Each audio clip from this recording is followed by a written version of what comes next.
Hello students. आज हम लोग चैप्टर 4 क्वाड्रेटिक इक्वेशंस क्लास 10 का लेकर आए हैं। इस वीडियो में हम लोग देखेंगे सीबीएसई के सिलेबस अकॉर्डिंग कैसे हम लोग क्वाड्रेटिक इक्वेशंस में क्या क्या टॉपिक पढ़ना है, कैसे बोर्ड एग्जाम की तैयारी करनी है, कौन कौन से टॉपिक में हम लोग को फोकस करना है। ठीक है, ये हमने जो लिया है सिलेबस, ये 2024-25 का सिलेबस जो सीबीएसई ने रिलीज किया है उसके अकॉर्डिंग है। तो क्या है हमारे पास, standard form of quadratic equations, है ना, जो हमें जानना है। Standard form of quadratic equation, इसके बारे में जानेंगे हम लोग। Solution of quadratic equations, quadratic equation का सॉल्यूशन कैसे फाइंड करना है उस चीज को जानेंगे। और चूंकि हमें सिर्फ ओनली रियल रूट्स के बारे में पढ़ना है उस चीज को जानेंगे, है ना। और कौन कौन से मेथड से पढ़ना है, तो factorisation using quadratic formula, and relationship between discriminant and nature of roots. Discriminant find करना हम लोग सीखेंगे, नेचर ऑफ रूट्स, जो क्वाड्रेटिक इक्वेशन का जो रूट निकलेगा उसका क्या नेचर होगा, किस प्रकार के रूट्स होते हैं, वो सब चीजों के बारे में हम लोग देखेंगे। फिर situational problems based on quadratic equations related to day activities to be incorporated, मतलब कैसे हम क्वाड्रेटिक इक्वेशंस का यूज करके रियल लाइफ प्रॉब्लम को फेस करते हैं और उस टाइप के क्वेश्चंस को हम लोग डिस्कस करेंगे। ठीक है, बढ़ते हैं आगे। ये सिलेबस था हमारा सीबीएसई 2024-25 का, इसके अकॉर्डिंग ही हम लोग टॉपिक को लिए हुए हैं और सारे टॉपिक को कवर करेंगे इस वीडियो में। चलिए बढ़ते हैं।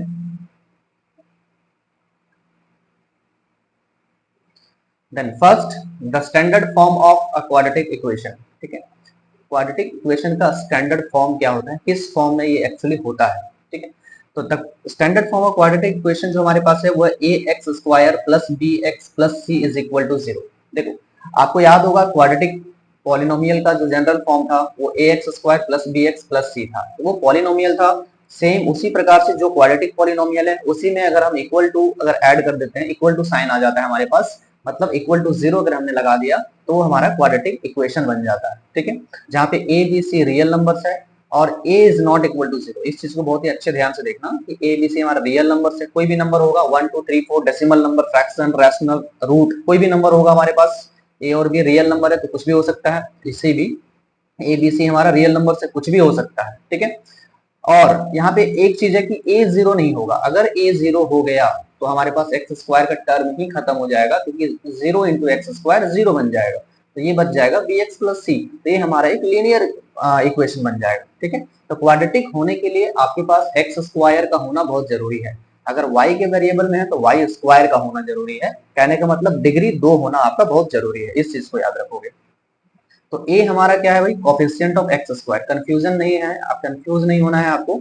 ये जो a है वो कोफिशिएंट ऑफ एक्स स्क्वायर है, स्क्वायर वाले टर्म का कोफिशिएंट है। ठीक है, और इसको क्या कहते हैं, क्वाड्रेटिक कोफिशिएंट। जो जो हमारे पास स्क्वायर वाले टर्म के साथ जो कोफिशिएंट है उसको हम लोग क्वाड्रेटिक कोफिशिएंट कहते हैं। b is the coefficient of x, जिसका डिग्री 1 है, मतलब जिसका पावर 1 है उसका कोफिशिएंट कौन होगा, b होगा। इसको हम लीनियर कोफिशिएंट कहेंगे, क्यों, क्योंकि पावर 1 है तो लीनियर वो कहलाएगा। सी इज द कांस्टेंट टर्म, सी जो हमारा होता है वो कांस्टेंट टर्म होता है, यहाँ पे एक कांस्टेंट टर्म होगा जो सी का काम करेगा। देखिए एग्जांपल लेके समझते हैं हम लोग, आपको बेहतर समझ में आएगा। अगर मैं एग्जांपल ले लूं, सपोज कुछ भी ले लेता हूँ, 4x square plus 3x plus 5 is equal to zero, है ना। अगर मैंने ले लिया 4x square plus 3x plus 5 is equal to zero, तो यहाँ पे हमारे पास क्या हो गया भाई, तो ये a, देखो ये हमारा a का काम कर रहा है ना, ये a हो गया, ये हमारे पास b हो गया और ये हमारे पास c हो गया। देखो a x square plus b x plus c is equal to zero, इस फॉर्म में जितने भी इक्वेशन रहेंगे वो क्वाड्रेटिक इक्वेशन कहलाएगा। ठीक है, अब आपके मन में आ रहा हो क्या, अगर ए जीरो नहीं हो सकता क्या, अगर बी और सी जीरो हो गया तो हो सकता है, उसको हम कर सकते हैं, कोई दिक्कत नहीं है। सपोज अगर हमारे पास इस फॉर्म में होता, तो मैंने पहला ले लिया, मैं अगर एक और एग्जांपल ले लूं, सपोज कि मैंने ले लिया 3x स्क्वायर, है ना, 3x square plus 5 is equal to zero, तो क्या ये क्वाड्रेटिक है, क्योंकि यहाँ पे डिग्री हमारे पास 2 है, एक्स स्क्वायर का टर्म हमारे पास है। तो आपके मन में आ रहा होगा तो फिर क्यों ये कहाँ चला गया, बी का वैल्यू कहाँ आ गया भाई, तो देखो इसको हम इस तरह से लिख सकते हैं, क्या लिख सकते हैं, 3x स्क्वायर प्लस, है ना, 0x plus 5 is equal to zero. तो यहाँ पे x था लेकिन x के प्लेस पे चूंकि b का वैल्यू जीरो था, इसलिए ये पूरा का पूरा जीरो बन गया और हमें पता नहीं चला। ठीक है, तो यहाँ पे क्या हो गया, यहाँ पे a बराबर 3 हो गया, b बराबर 0 हो गया और c बराबर 5 हो गया। ठीक है, बस आपके पास एक्स स्क्वायर का जो कोफिशिएंट है वो जीरो नहीं होगा, बाकी किसी को भी आप जीरो कर सकते हैं, वो आपका क्वाड्रेटिक इक्वेशन कहलाएगा। जैसे ये देखो इस तरह से मैं लिख सकता हूँ, 3x square is equal to zero, ये भी क्वाड्रेटिक इक्वेशन है, यहाँ पे b और c का दोनों का टर्म जीरो है, लेकिन हमारे पास ए जीरो नहीं होना चाहिए, ठीक है। तो ये हमारा जनरल फॉर्म की बात करूं, ये हो गया a x square plus b x plus c is equal to zero, where a b and c are real numbers provided that a is not equal to zero. सिर्फ a जीरो नहीं होगा, बाकी सब जीरो हो सकता है, ठीक है। जहां a coefficient of x square होगा, b कोफिशिएंट ऑफ x होगा और c कांस्टेंट टर्म होगा, ठीक है। ये हमारा general form, standard form of a quadratic equation. चलिए आगे बढ़ते हैं। Roots of quadratic equation, roots of quadratic equation. किसी भी क्वाड्रेटिक इक्वेशन का रूट क्या होता है? The value of x, the value of x for which a quadratic equation is satisfied are called the roots of the quadratic equation. देखिए, तो x का ऐसा वैल्यू जो क्वाड्रेटिक इक्वेशन को सेटिस्फाई करता है, दैट इज सेटिस्फाई करने का मतलब यह हुआ कि अगर आप LHS में बैठाते हो तो RHS आ जाता है, मतलब उस इक्वेशन को पूरा का पूरा सेटिस्फाई करता है। x का वैल्यू बैठा देने पे अगर वो पूरी की पूरा सेटिस्फाई हो जाएगा तो आपका सॉल्यूशन कहलाएगा। उसका मतलब क्या कहलाएगा? वैल्यू ऑफ x, है ना, क्या कहलाएगा? वो रूट्स कहलाएगा, ठीक है। तो if alpha is a root of quadratic equation, देखिए मान लेते हैं अल्फा, ठीक है, इसको अल्फा पढ़ेंगे हम।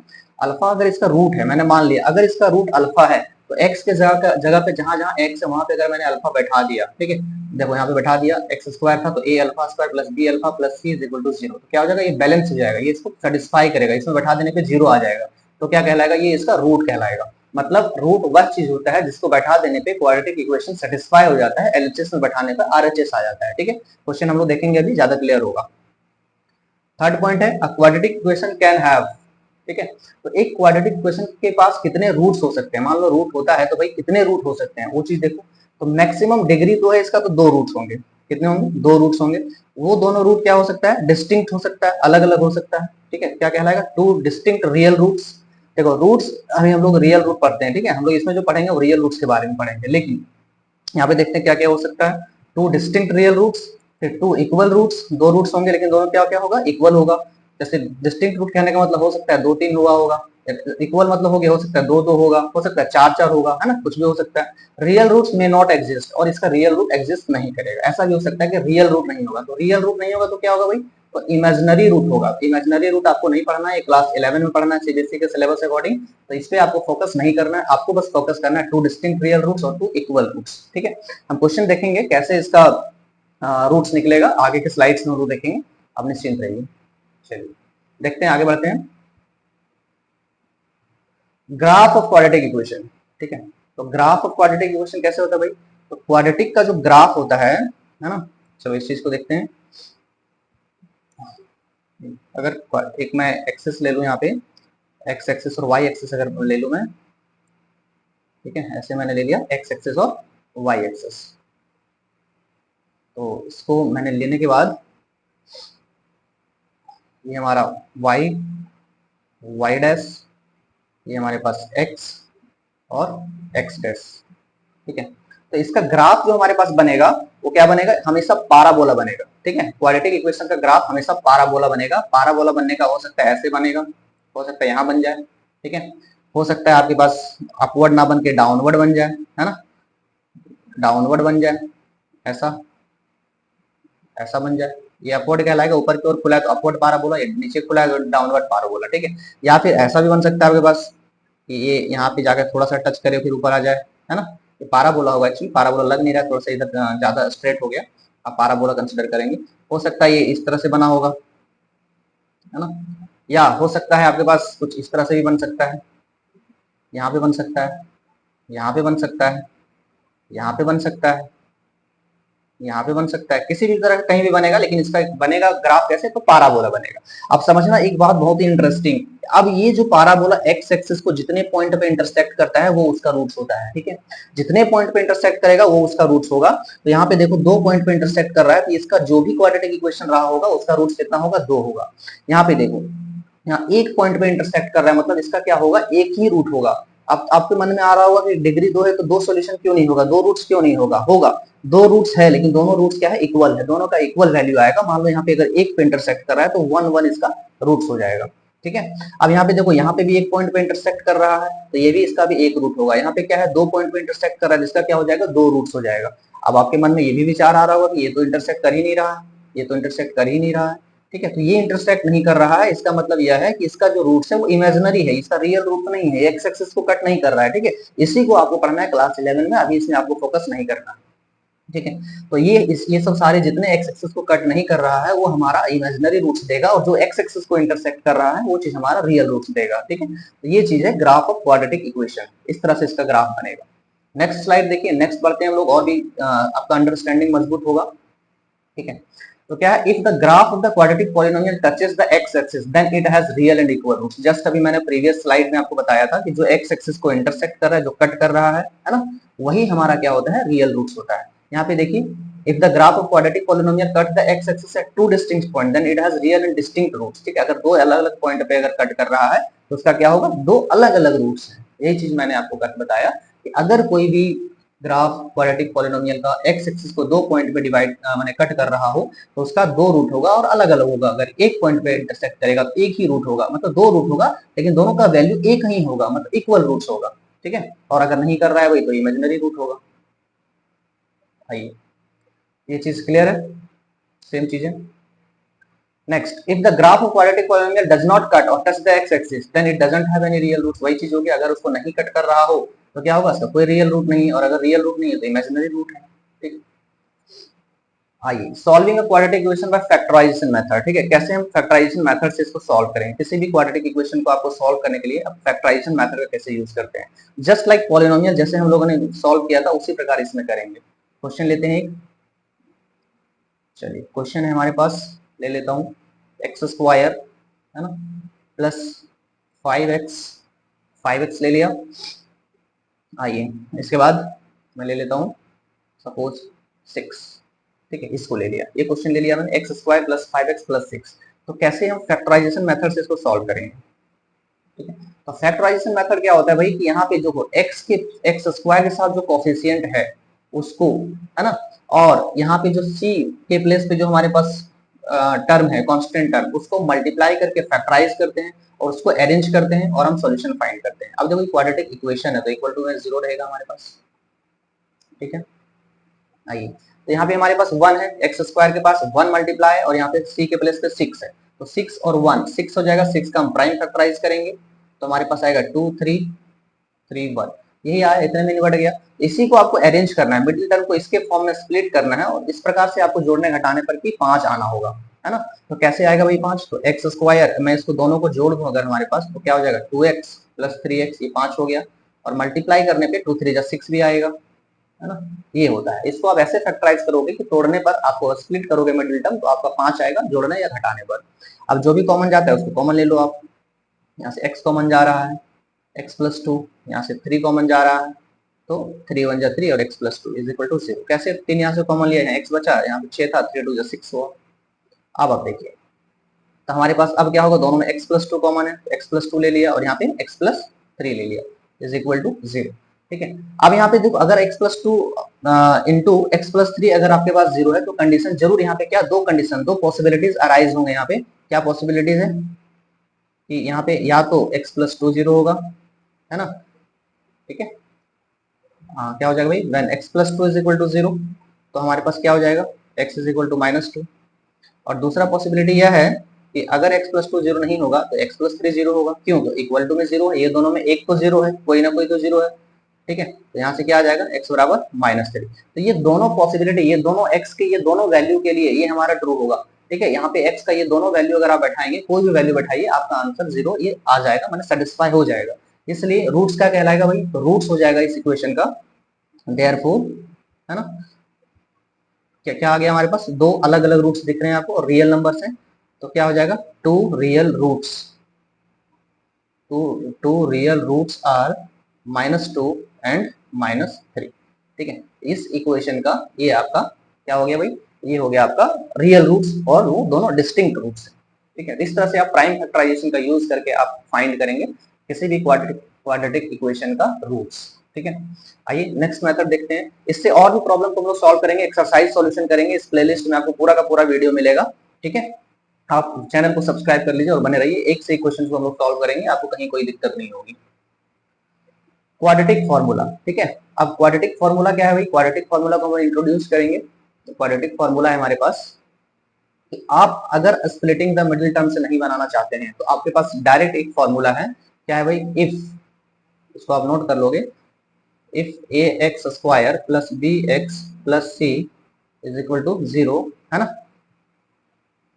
इज क्या है, ये क्वाड्रेटिक इक्वेशन है, इसमें तो कोई दाग ही नहीं, ये क्वाड्रेटिक इक्वेशन है। देन x, है ना, we will find x like x is equal to minus b, है ना, plus minus root over b square minus 4ac divided by 2a। ये फॉर्मूला आप यूज करेंगे, ठीक है, ये फॉर्मूला आप यूज करेंगे। यहाँ पे क्या लेंगे आप, माइनस बी, मतलब यहाँ पे x का कोफिशिएंट जो है उसको माइनस में ले लेंगे, प्लस माइनस मतलब दो अलग अलग चीजें हैं, एक में प्लस में लेना है, एक बार माइनस में लेना है, दो रूट्स चूंकि इसका आएगा, इसलिए दोनों केसेस में लेंगे। Minus B square minus 4ac ये रूट में रहेगा, B square minus 4ac root के अंदर रहेगा, डिवाइडेड बाय 2। इससे आप फाइंड कर पाएंगे x का वैल्यू, ठीक है। अब यहाँ देखो, अगर आपके पास ये दो रूट्स हो, ठीक है, अगर दो रूट हो, if alpha and beta be two roots, मतलब आपको अगर एक ही साथ फॉर्मूला ना लगाना हो, अगर आपको अलग अलग लगाना हो, दोनों रूट्स के लिए लगाना हो, तो आप क्या करेंगे, तो ले लीजिए अल्फा, तो यहाँ क्या एक बार आप प्लस वाला लेंगे, माइनस बी, प्लस माइनस है यहाँ ना, तो यहाँ पे एक बार प्लस वाला केस ले लो आप, b square minus 4ac divided by 2a, ठीक है। और बीटा इज इक्वल टू ये अनदर रूट, है ना, दूसरा रूट, तो क्या हो जाएगा, minus b minus root over b square minus 4ac divided by 2a।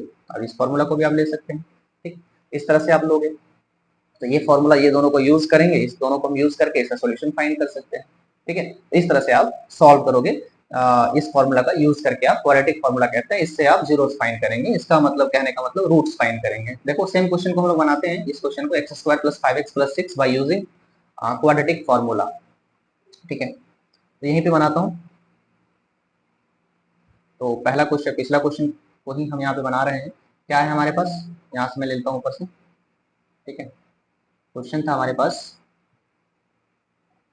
X square plus 5x plus 6, x square plus 5x plus 6 is equal to 0, ठीक है।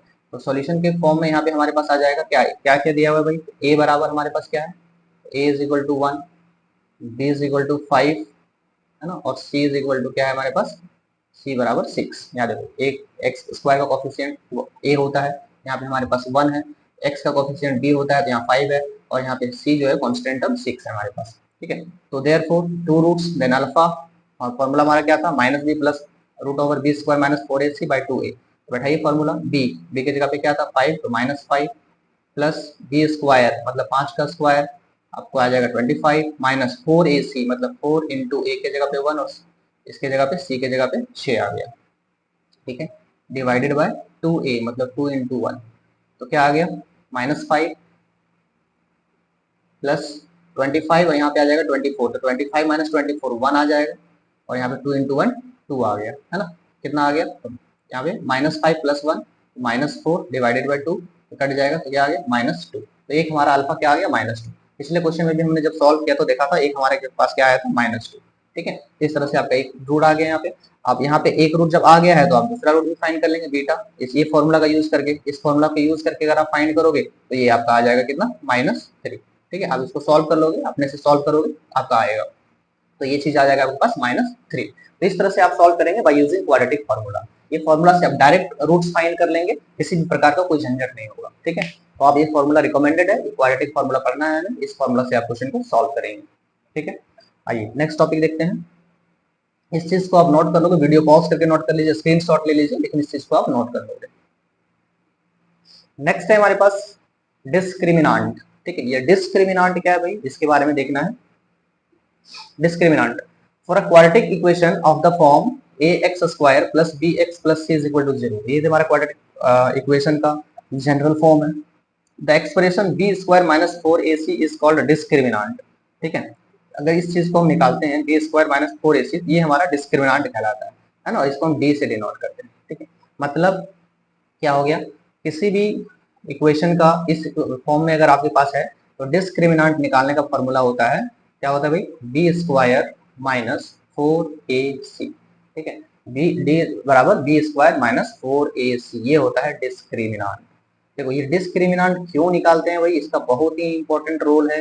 इसका बहुत ही इंपॉर्टेंट रोल है। इसी के आधार पे हम कह पाएंगे कि रूट्स किस प्रकार से हैं, रियल है ना, रियल है कि इमेजिनरी है, वो सब सारे रूट इसी पे डिसाइड होता है। ठीक है, अगर रियल है तो कैसा है, इक्वल है कि अनइक्वल है, ये सब सारा हम इसी के आधार पे कह पाएंगे। इसीलिए डिस्क्रिमिनेंट आपको फाइंड करना बहुत ही जरूरी है। देखिए नेक्स्ट स्लाइड में कैसे वो डिसाइड करते हैं रूट्स के बारे में।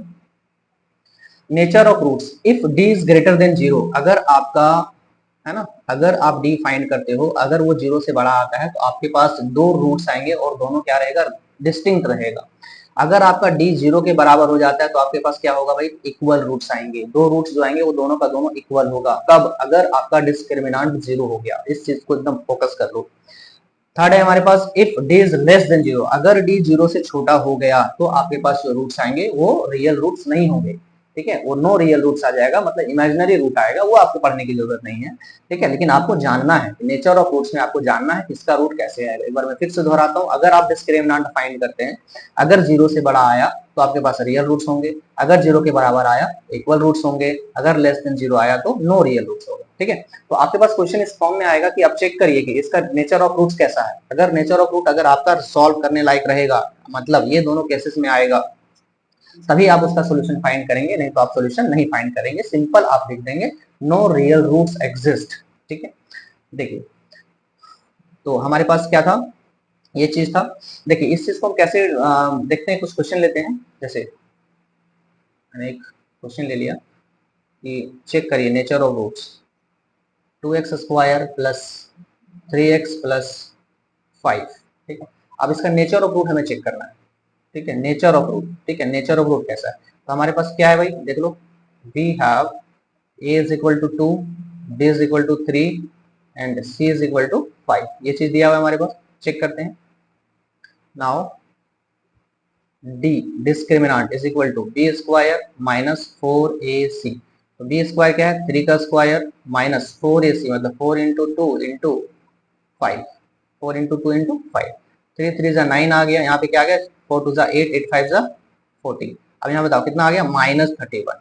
बताओ अब क्या है माइनस 31 भाई, माइनस 31 लेस देन जीरो है, माइनस 31 लेस देन जीरो है, छोटा है, तो लिखेंगे यहाँ पे since d is less than zero, है ना, since d is less than zero, है ना, so no real root exist, no real root, no real root exist. ठीक है, अब देखिए डी छोटा हो गया, जीरो से छोटा आ गया, माइनस 31 जीरो से छोटा है, नेगेटिव वैल्यू, जिसका रियल रूट नहीं आएगा। इसको आप कितना भी सॉल्व कर लीजिए, स्प्लिटिंग द मिडिल टर्म से आप एडी चोटी एक कर लेंगे, आप इसका सोल्यूशन नहीं फाइंड कर पाएंगे, आपका फिट बैठेगा या नहीं। आप इसे क्वाड्रेटिक फार्मूला से भी अगर सॉल्व करेंगे, आप अगर यहाँ पे अप्लाई करोगे, देखो मैं आपको लेके चलता हूँ पिछले स्लाइड में, ये देखो ये जो फॉर्मूला हमने पढ़ा था, यहाँ पे देखो ये वही चीज है, यहाँ पे डिस्क्रिमिनेंट का ही वैल्यू रखा हुआ है। अगर आप फॉर्मूला को रिप्लेस करके कुछ इस तरह से बना दो, देखो अगर यहाँ पे आप रिप्लेस करके इस प्रकार से बना दो, तो आपके पास कोई दिक्कत नहीं है कि alpha is equal to minus b plus root over d divided by 2a and beta is equal to minus b, है ना, minus root over d divided by 2a। क्यों, क्योंकि वो डिस्क्रिमिनेंट का ही फॉर्मूला यहाँ पे लिखा हुआ है। अब आप समझो डिस्क्रिमिनेंट का वैल्यू अगर आपका नेगेटिव में रहेगा तो क्या रूट निकलेगा, रूट नहीं निकलता है, नेगेटिव नंबर्स का रूट नहीं निकलता है। ठीक है, ये चीज दिमाग में रखिए, रूट कभी भी नेगेटिव नंबर का नहीं निकलता है। तो डिस्क्रिमिनेंट अगर नेगेटिव हो गया तो इसका रूट ही नहीं निकलेगा, इसलिए इसका सॉल्यूशन नहीं फाइंड होगा। इसीलिए हमने यहाँ पे लिखा है कि अगर डिस्क्रिमिनेंट आपका लेस देन जीरो हुआ तो आपका रूट एग्जिस्ट नहीं करेगा। तो ये चीज है नेचर ऑफ रूट्स। ठीक है, इससे क्वेश्चन आपका आएगा, बहुत ही इंपॉर्टेंट रहता है, इस चीज को आप पढ़ोगे अच्छे से। ये देखो चूंकि मैंने इक्वेशन लिया है, यहाँ पे पॉलिनोमियल का फॉर्म यहाँ जीरो बैठा दो आप। ठीक है, तो ये सब सारी चीजें थी, इस चीज को, इस टॉपिक के बारे में हमें जानना था, इस टॉपिक के बारे में हमने जान लिया। अब सारे क्वेश्चन सॉल्व करेंगे इस टॉपिक से रिलेटेड आगे आने वाले वीडियोस में। आप चैनल को सब्सक्राइब कर लीजिए, शेयर करिए दोस्तों के साथ, ताकि ज्यादा से ज्यादा maximum number of students join कर सके। थैंक यू, ये था इंट्रोडक्शन पार्ट।